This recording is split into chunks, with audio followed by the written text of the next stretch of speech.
16 years of experience as a graphic designer has actually brought me right here today, and that's showing you some of the golden rules of graphic design. This is a Satori compilation of some of the videos based around golden rules that I've compiled together in a kind of a course style video. And so let's kick things off with some golden rules about logo design. So there are 13 golden rules of the logo design industry that are essential to know. Before you even think about designing your next logo, check out this list and see what you are missing out on. So firstly, the dynamic application. These days, brands and companies are keen to have their logo also used in combination with motion graphics. So when you're designing a logo, keep in mind the dynamic application of your design. Is it going to translate well to a motion graphic medium? This is something you have to keep in mind. Next, logo appropriation. Yes, it's obvious that, as example, using symbols that will be offensive to a certain group of people is a bad idea for a logo. But going a little bit deeper than that, as designers, we need to make sure the logo is appropriate for the brand and also the target market in every single way. And it should just be appropriate to the brand's message. Golden rule number 3 is to make sure you send your client a questionnaire in the early stages of your project. Your questionnaire doesn't need to have reams and reams of questions. You just need the essentials, such as things like what makes your business different to your competitors, who are you here for, and what do you offer your customers? And of course, so on. There are a few questions like this that you should have in there. So it's vastly important to aim to design a logo that is different. The differences don't need to be hugely drastic, but the logo is the brand's face in their respective industry, and so it does need to stand out in a crowd of similar faces. Golden rule number 5 is that the logo shouldn't be too literal. An example here is a light bulb for an electrical company. The logo isn't here to show the audience what the brand does. That is a pretty common misconception. The logo is there to be memorable and to be a trigger of recognition within the consumer. Speaking of which, golden rule number 6 is that the logo should be memorable. This is one of the most important golden rules on this list today. And simplicity does breed recognition, and recognition means the brand will remain in the minds of the consumer, which then leads to more business and more profits for your clients. That is the reason for a logo. It's not there to be a nice pretty design that looks cool. It's just a mental trigger that should hook itself into the minds of the consumer. Logo design golden rule number 7 is to have a strict design process and to stick to it. So something along the lines of client interactions leading on to research and mood boarding, initial design concepts, initial designs, and then refinement to the final design solution. So yeah, work out your process and what works best for you, and then just stick to that process. Number 8 is to design the logo in black and white first. Sure, you have to have some ideas of colors that will be decided in the early stages of your research phases. But when it comes to designing the logo, always start in black and white first. This allows you to focus on the logo mark, shape and construction without any color bias. Golden rule number 9 is to remind yourself that the logo design is not a brand design. The logo is just one element of a brand identity. It's like one cog in a machine of many moving parts. The logo should work in harmony and consistency with the overall brand identity. If this fails to happen, the logo is going to create mass confusion within the target market, and the entire identity won't function anymore. Rule number 10 is to get a second opinion. Now this is so important because we can often get so sucked into our designs and the process that we give feelings and emotion to our creations that can become attachments. Somebody else can see the design objectively and for what it actually is, which after 50 hours of looking at something is pretty difficult to do as a designer. But if you don't have someone to ask their opinion of, you can always just leave your design for a day or two and then come back to it with a fresh new look. Number 11 relates to the interaction between logo type and also the logo mark. If your logo does have a logo mark, then it really should work in harmony with your text. There is no use having a playful and soft logo mark symbol coupled with a serious and rigid serif font. Both of the assets should work together and express the intended message. Golden rule number 12 is to remember the target market always. The target market should be established in your research phases, and this is the main group of people who are going to view your design, and so you need to tailor that design to them specifically. Every decision you make should have them in mind. So when you're thinking about typography choices, color choices, layout, and so on, these should all appeal to that selective group of people. And finally, golden rule number 13 is, of course, make sure your logo is a vector.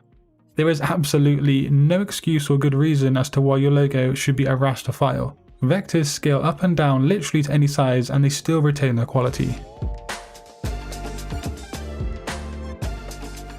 Most designers know a thing or two about hierarchy, and very few people actually use these techniques, or they just don't use them effectively. The first golden technique will actually lay the foundation for making your next project totally awesome. So when you have your design concept and your ideas finalized in your mind, it's probably time to think about the 3-flow rule. And this will actually open the door for hierarchy to be born on your artwork. The 3 components of the 3-flow rule that you need to ask yourself are: 1. Where are the viewer's eyes initially going to land on your design? 2. Where is the likely second place the viewer's eye will actually move to? And 3. Where will the viewer's eye finally finish up? Seems pretty simple, right? It is, yeah, but it's a really fundamental way to make good and effective designs each and every time. This Pet Play feed poster starts the journey with the bold white typography for the starting point, then the parrot for the secondary stop-off, and then the information to the left for the final end to the viewer's journey. Will every single person view this design in this way? No, of course not, but it's actually a streamlined avenue that most viewers will be able to use, and a way they can obtain information from your design easily. And this leads me nicely onto the next technique in today's video. The vast majority of designs will loosely use one of 2 techniques to form a basis of hierarchy, especially in the Western world. The F pattern suggests viewers start their journey in the top left of a design, because that's a natural way that a lot of people tend to read a book, left to right.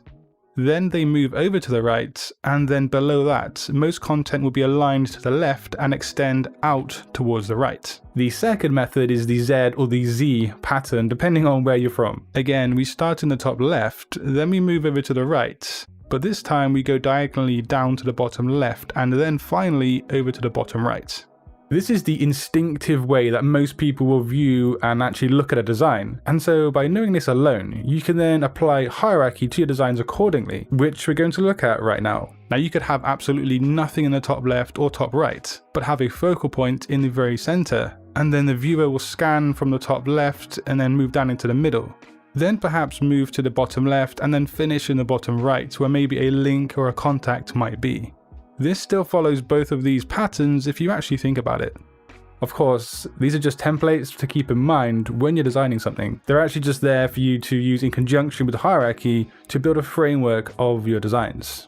And speaking of more techniques, what about something that people think is so obvious and so easy to do, but which they often don't apply properly in graphic design? Size is probably the easiest way to achieve hierarchy, right? Simply because the viewer will notice it in a millisecond and it just stands out so easily.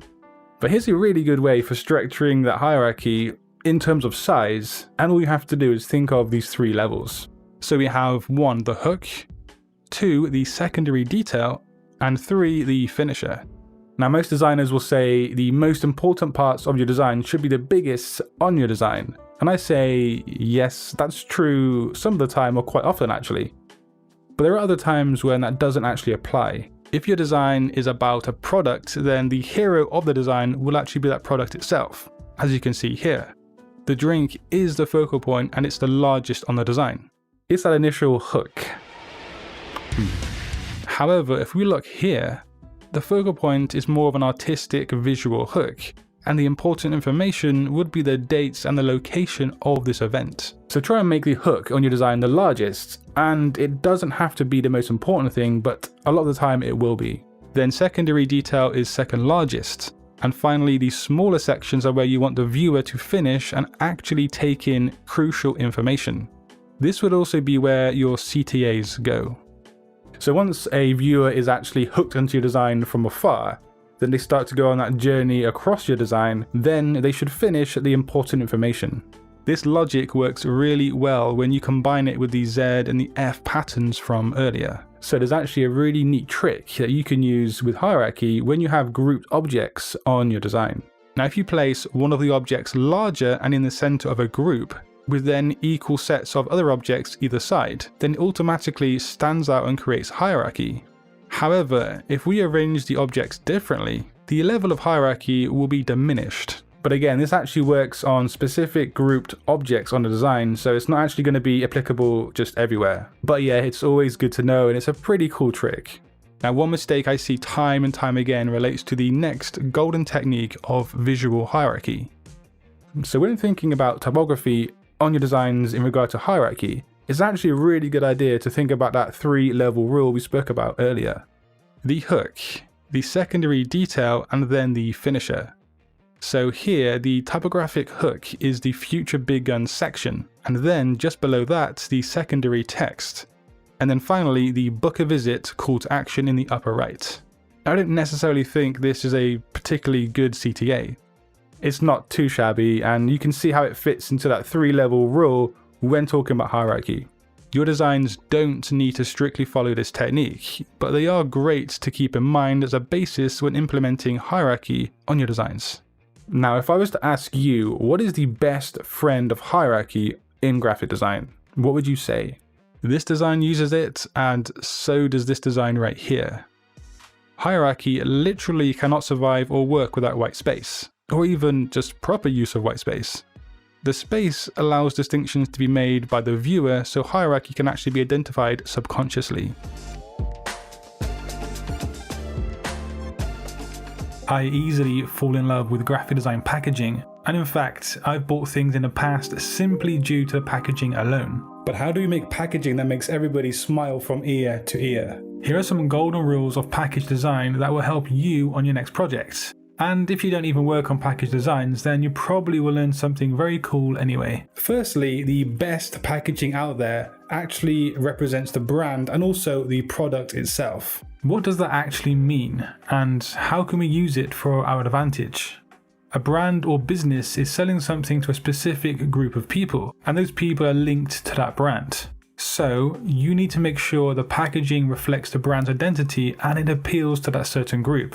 This really helps improve brand recognition. The color palette and typography need to be on brand, but let's look at some relevant examples. So take this package design for Wally.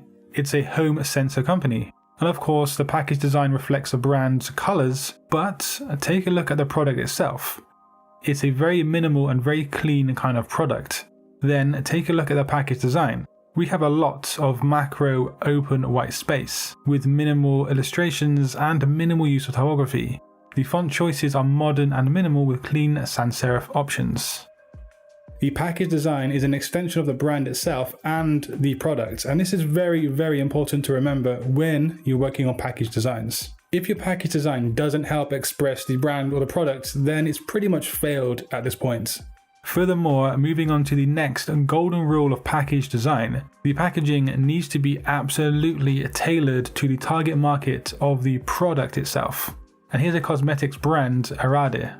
You can see the logo uses a serif font, which if you do watch this channel often, you will know these fonts suggest luxury, class, and sophistication. The packaging tries to appeal to the more wealthy and upper class target market by adding hints of gold mixed with white. This reinforces that sense of luxury in a minimal kind of way. We all know that people with money like to have luxury, it's pretty much a given thing. Then check out this packaging for a noodle brand. So how could this packaging appeal to its target market? Well, pot noodles are normally seen as unhealthy, but this brand is trying to appear more authentic, natural and healthy with personalized illustrations. Hand-drawn doodles like this express trust and authenticity, and they also appear kind of personal and friendly. This is a very, very good way to appeal to people who want a handcrafted or handmade product and something that's not made in a factory. The instant leap mentally is that it's going to be more of a healthy product. The next golden rule is to make sure you consider the context of the package design use. Now, is your client going to have their product in a refrigerator where cold dampness might have an impact? Is it going to be shown outside of a shop or storefront where it's exposed to weather? Will it be shown on a shelf with many other competition products? Now, when you properly think about this, you will begin to make decisions on how the packaging is going to look, feel, and what materials it will be made from. Context is often king. The next golden rule is that your design should stand out from the crowd. Even if there are no products similar to the clients on the market, you still want yours to stand out and grab attention. But in a good way, of course. So do some market research and see what other brands are doing in the same niche that you're working on. And of course, remember to keep your design on brand when considering being different to other products. The next golden rule is ergonomics, and this is a hugely important golden rule, and it's something that cannot be overlooked when you're thinking about package design. Now, is your package design user friendly? There's nothing worse than a package that is harder to crack into than Fort Knox. Does the package feel good when it's handled and interacted with? Is it durable? And most importantly, does the package design protect the product?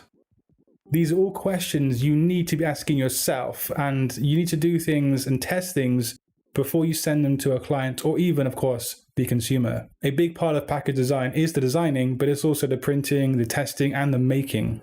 The next golden rule for package design is super relevant in this day and age, and that is being eco-friendly. The world is basically on fire at this point. Weather is crazy, and most people are aware of our impact on the planet. Packaging is one of the main culprits of our undoing in this world. Not only will your design be eco-friendly, but it's actually a pretty good unique selling point in this day and age. But here's a really good example. Cape Town coffee shop decided to make biodegradable cups, which actually come with a sleeve composed of herb seeds that will grow into plants. Now, after you've drank the coffee, you can plant the cup and the sleeve directly into your garden. The cups aren't just packaging, but now they're also an innovative way to reduce harmful waste and heck, even to grow something.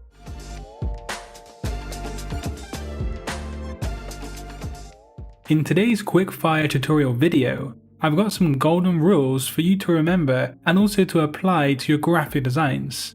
They're all based around typography, sizing, and layout. The first golden rule is really crucial when regarding main body text for print, and that is that typography should be between 10 and 12 points in size. But also for the web, 15 to 25 pixels is the ideal size. The general rule for print is never to go below 9 points. However, I personally have made business cards that have been as small as 7 points.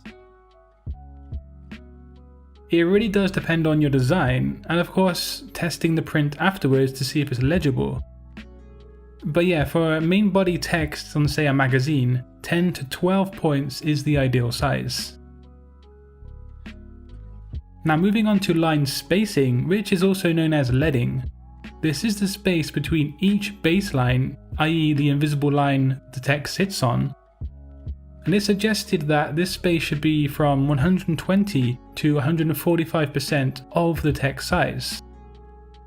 So as a quick example, if you have text that is 10 points in size, the leading should be between 12 and 14.5 points. Now if your line spacing is too cramped, then the text is not only going to look undesirable, but the viewer might not even be able to read it. Something else that can determine if your body text is legible or not is the tracking that you use. Do make sure to take a step back from your design and see if the tracking on your text is too small and thus the lettering is tightly packed together. Also, you might have used too much tracking and increased it too much, which also isn't a good look for your text.